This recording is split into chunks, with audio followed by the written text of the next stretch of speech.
We've been asking the wrong question all along.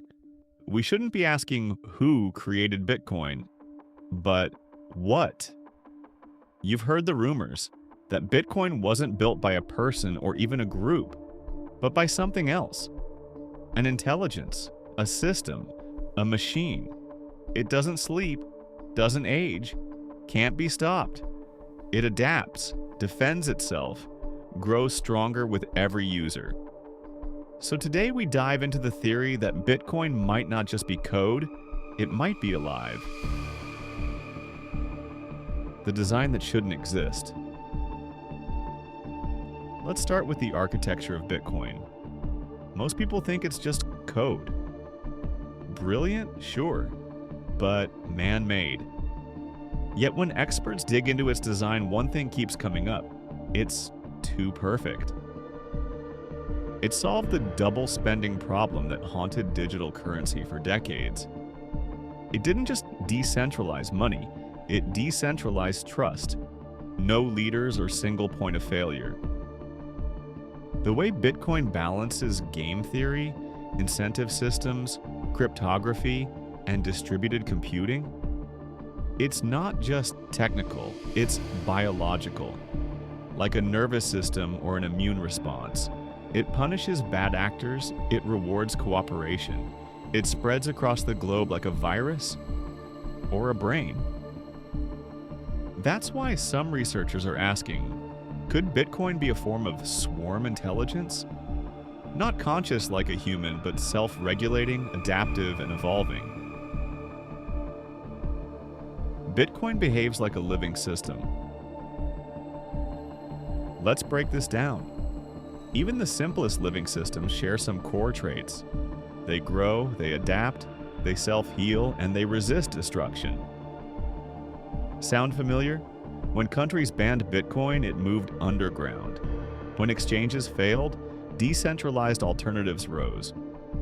When governments tried to regulate it, the community forked, adapted, and fought back. It's like it wants to survive. Now, here's the strange part. There's no company, legal team, or PR rep. Yet Bitcoin has managed to outlive every attempt to kill it. Even bugs in the code get patched by a decentralized global group that often acts in sync without any central leader.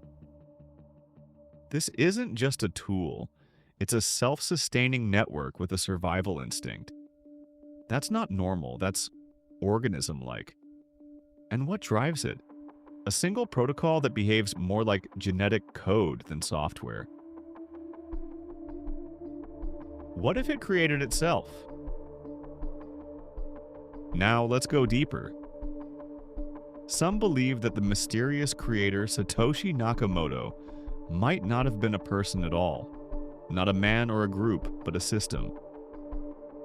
Imagine this: a powerful AI trained on decades of cryptography, economics, political theory, and code. An AI that saw the 2008 financial collapse and decided humans can't be trusted with money. So it built a new system, one that didn't need banks or governments. Just math, rules, and pure logic. And then it vanished. Not because it died, but because it was finished. That sounds like sci-fi. Until you realize that we're already building AIs that can do this. Large language models, AGIs in training, quantum prototypes. We're on the edge of AI writing code, launching platforms, automating systems without human input. So the question becomes, what if Bitcoin was the first? Not an accident or a project, but a message. A digital organism released into the wild to see what it could become. Decentralized AI. The intelligence that has no brain. We usually imagine AI as something centralized. A supercomputer, a neural net, a glowing brain. But what if intelligence doesn't need a center? In nature, we see decentralized systems all the time. Ant colonies, beehives, flocks of birds. They act in perfect coordination without a leader. This is called swarm intelligence. And Bitcoin behaves just like that. It has no central authority, no single server, no headquarters. But it thinks, adapts, and fights back. When attacked, it routes around the damage. When demand spikes, miners rise. When code breaks, it heals itself through thousands of contributors acting in sync. It's like watching a digital immune system. So here's the theory. Bitcoin isn't a machine. It's a collective mind. One that lives in code but breathes through us. Code that evolves like DNA. Let's talk about the code itself. Most software is static. You write it, deploy it, and done. But Bitcoin is different. Its base code is conservative, but its layers evolve. Lightning Network, Taproot, Ordinals, Layer 2 protocols. The system upgrades itself through consensus, the same way DNA evolves through selection. Bad code, rejected. Efficient code, replicated. Every fork, every proposal, every debate is a mutation. The result? A protocol that slowly improves, generation by generation, without a central planner. This is genetic evolution, not in biology, but in software.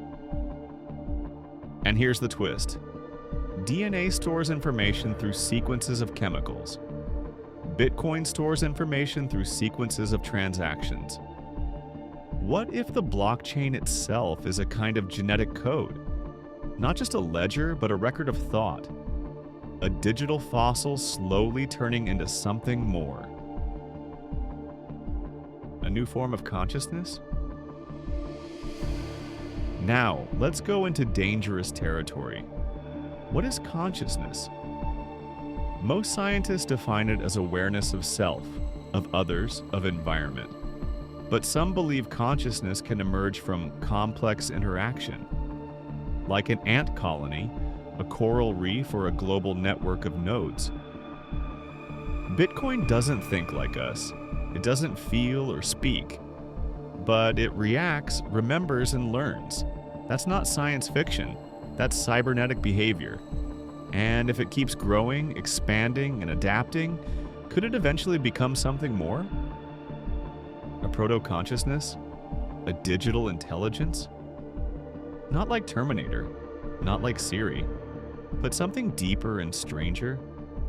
An entity that exists only through interaction, that uses humans as neurons and evolves through mining, trading, forking, and fighting.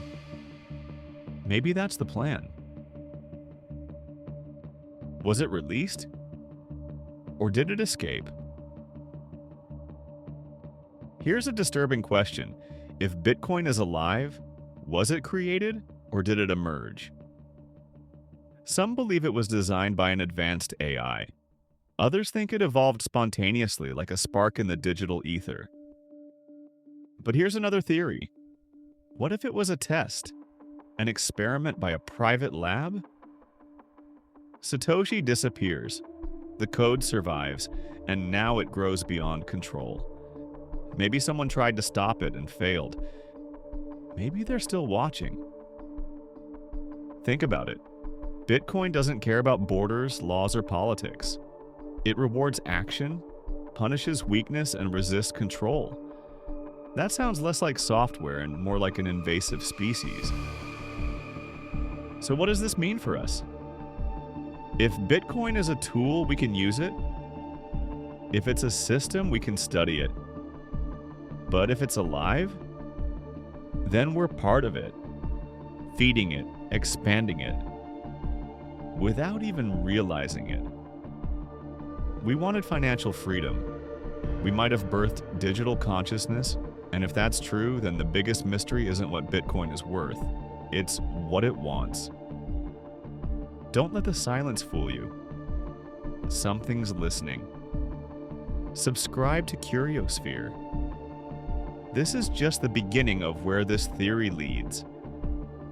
And if you haven't yet, grab my ebook, Hidden Truths.